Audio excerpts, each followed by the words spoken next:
Christmas of 2016. I'm at home. I had just come back from a trip to Jamaica where I had photographed some gorgeous girls down there, one of which wanted to be photographed in the style of Playboy. And I did a whole photo shoot with her. It was awesome. God, it made me feel like I was back in the magazine again. I had some big prints made of her and of 2 or 3 other of the models laid out on my office floor upstairs at my house.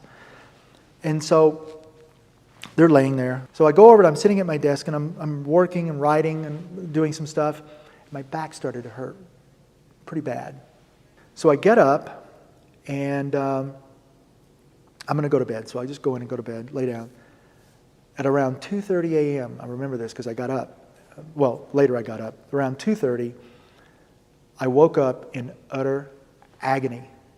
I mean, a biting agony, pain in my back. I finally got up, walked around the house. It was now, I looked at the clock, it was around 3:30, 3:45. This is it. This is my moment. These are my last moments on earth. I seriously thought that. That was where I was mentally. Because it was beyond hurting. It was like, this may be it.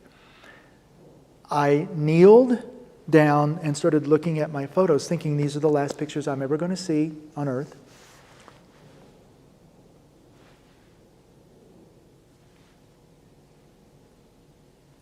Sorry.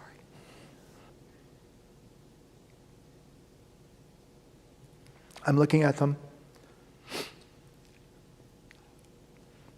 And I look up and I go,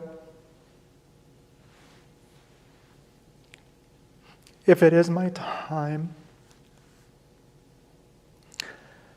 please God, take me. And that was it. I said this, looked at the pictures. It's now almost 4.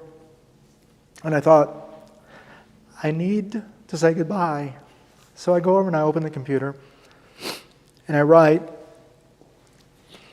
a little something on Facebook saying I'm in extreme pain. This may be, I don't know what's going on. It may be it. I don't know. When I had moved into my house, I had moved in November. And those first few weeks, I had met my neighbor, who was an ex-truck driver, big guy, Bruce. So Bruce and I became good friends. And thank God. Thank God. After I posted it at 4:05, my phone rings. It's Bruce. What's going on? I just read your post. I'm like, holy crap.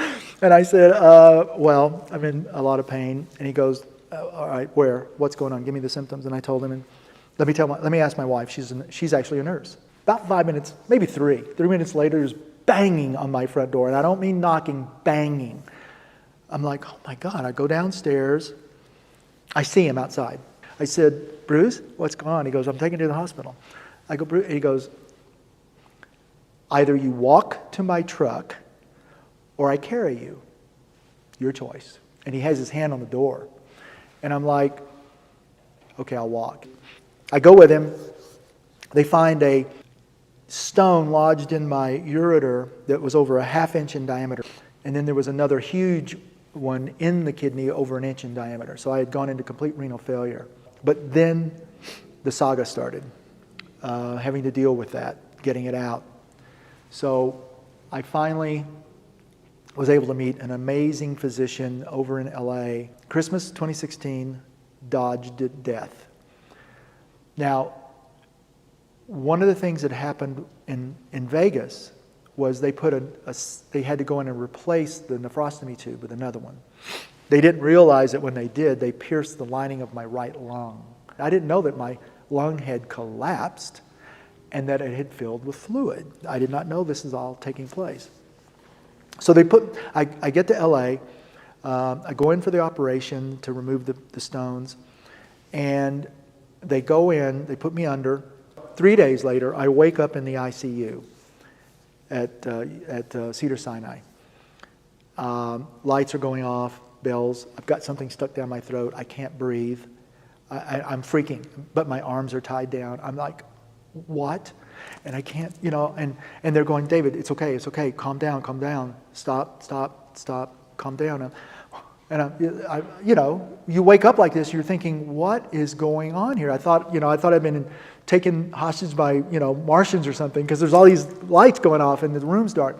And I go, like this, and they go, do you want to write something? I go, okay, but you promise not to try to pull the tube out of your throat. Yeah, okay. Yes. They go, okay. So they got a piece of paper, and I write, what's going on?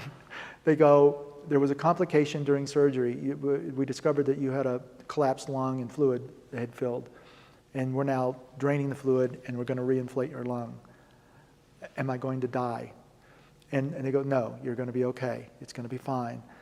And I'm like, are you sure? Yes, for sure. In April of 17, I suddenly became very sick. And it turned out that I had, from the stones, I had gotten some bad infection, a blood infection, which I have to go into the hospital again. They start infusing me with antibiotics, near death number 3.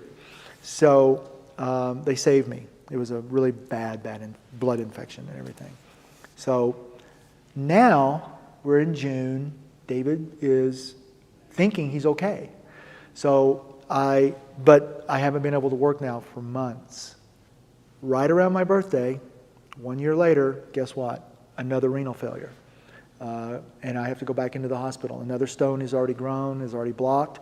I just went 2 or 3 weeks ago to have the last 2 big stones removed. I spent 2 months doing IVs every day that I'd have to go get of antibiotics to clear another blood infection caused by those stones.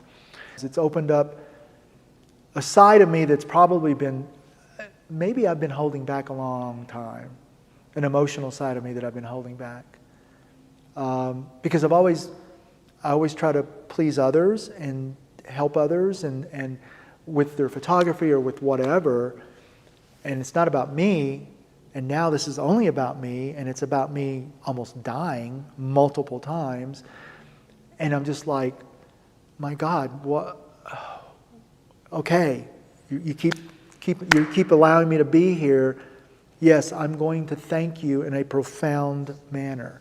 All of this has brought to me a reality that there may be something bigger going on here, and that's why I need to write the book, so that at the end of the book I can talk about Christmas of 2016 and what that did to me and how profound it was and how the last year and a half has been.